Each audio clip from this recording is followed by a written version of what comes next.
Hi అండి, నమస్తే. Welcome to Durga Krishna kitchen. Street స్టైల్లో చికెన్ పకోడా తయారీ విధానం ఎలాగో చూసేద్దామండి. ఇంట్లో ఉన్న వాటితోనే చాలా ఈజీగా మనం దీన్ని ప్రిపేర్ చేసుకోవచ్చండి. టేస్ట్ అయితే బయట తినే టేస్టే ఉంటుంది. వీడియోలోకి వెళ్లే ముందు మన ఛానల్ని చాలా వరకు సబ్స్క్రైబ్ చేసుకోకుండానే చూస్తున్నారండి. దయచేసి సబ్స్క్రైబ్ చేసుకోండి. అలానే ఈ వీడియో గనక మీకు నచ్చినట్లయితే ప్లీజ్ లైక్ చేయండి, షేర్ చేయండి, కామెంట్ కూడా చేయండి. మీరు లైక్ చేయడం వల్ల ఈ వీడియో అనేది మరికొంతమందికి రికమెండ్ అయ్యే ఛాన్స్ ఉంటుంది. ఇంకా లేట్ చేయకుండా మరి దీని తయారీ విధానం ఎలాగో చూసేద్దాం. ఇక్కడ నేను బోన్లెస్ చికెన్ తీసుకున్నానండి, 1/2 kg వరకు. విత్ బోన్స్ తీసుకున్నా పర్వాలేదండి, మీ ఇష్టం. తర్వాత 1 టీ స్పూన్ వరకు అల్లం వెల్లుల్లి పేస్ట్ యాడ్ చేసుకోవాలండి. అల్లం వెల్లుల్లి పేస్ట్ అప్పటికప్పుడు చేసుకున్న పేస్ట్ అయితే టేస్ట్ అనేది బాగుంటుంది.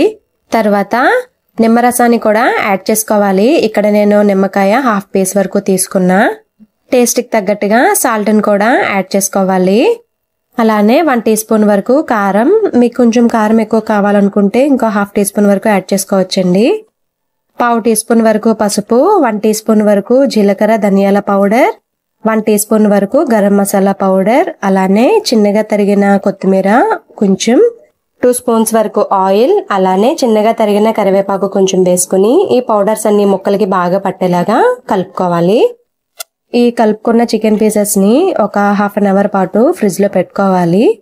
ఇది 1/2 అవర్ తర్వాత అండి ఫ్రిడ్జ్ లోంచి బయటికి తీసిన వెంటనే పీసెస్ ని ఒకసారి మళ్ళీ బాగా ఒక 5 మినిట్స్ అన్నా కలుపుకోవాలి. తర్వాత దానిలోకి ఒక ఎగ్ని వేసుకుని ఒకసారి బాగా కలుపుకుని దానితో పాటే 4 టీ స్పూన్స్ వరకు కార్న్ ఫ్లోర్ ని యాడ్ చేసుకోవాలి. మీ దగ్గర కార్న్ ఫ్లోర్ కనుక అవైలబుల్ గా లేకపోతే 2 స్పూన్స్ వరకు బియ్యం పిండి, అలానే 2 స్పూన్స్ వరకు శనగపిండి యాడ్ చేసుకోవచ్చండి. తర్వాత దీనిలోకి చాలా తక్కువలో ఫుడ్ కలర్ ని యాడ్ చేసుకోవాలి. ఇది ఆప్షనల్ మాత్రమే. కలిపి పెట్టుకున్న చికెన్ పీసెస్ ని మళ్ళీ ఫ్రిడ్జ్ లో పెట్టుకోవాలండి, ఒక 2 అవర్స్ అయినా. అప్పుడే బాగుంటుందండి టేస్ట్. టైం లేదనుకుంటే 1 అవర్ పెట్టుకున్నా సరిపోతుంది. ఫ్రై చేసే ముందు దీనిలోకి 1/2 కప్ వరకు కరివేపాకు, అలానే 1/2 కప్ వరకు జీడిపప్పును వేసుకుని ఒకసారి బాగా కలుపుకుని ఫ్రై చేసుకోవాలి. ఫ్రై కోసం ప్యాన్ పెట్టి ప్యాన్ హీట్ అయిన తర్వాత ఆయిల్ యాడ్ చేసుకోవాలండి. ఆయిల్ మరి ఎక్కువ అవసరం లేదు, అవి ములిగేంత వరకు వేస్తే సరిపోతుంది. ఆయిల్ బాగా హీట్ అయిన తర్వాత స్టవ్ అనేది మీడియంకి చేంజ్ చేసుకుని పకోడాలను వేసుకోవాలి జాగ్రత్తగా. ఒకవైపు ఫ్రై అయిన తర్వాత రెండో వైపుకి చాలా జాగ్రత్తగా టర్న్ చేసుకోవాలి. ఇలాగా మంచి కలర్ వచ్చేంత వరకు ఫ్రై చేసుకోవాలండి. ఇది వేగడానికి ఒక 6 మినిట్స్ అయినా టైం పడుతుంది. ఇలా మంచి కలర్ వచ్చేంత వరకు ఫ్రై చేసుకుని వేరే ప్లేట్లోకి ట్రాన్స్ఫర్ చేసుకోవాలి. అంతేనండి, రెడీ అయిపోయింది స్ట్రీట్ స్టైల్లో చికెన్ పకోడా.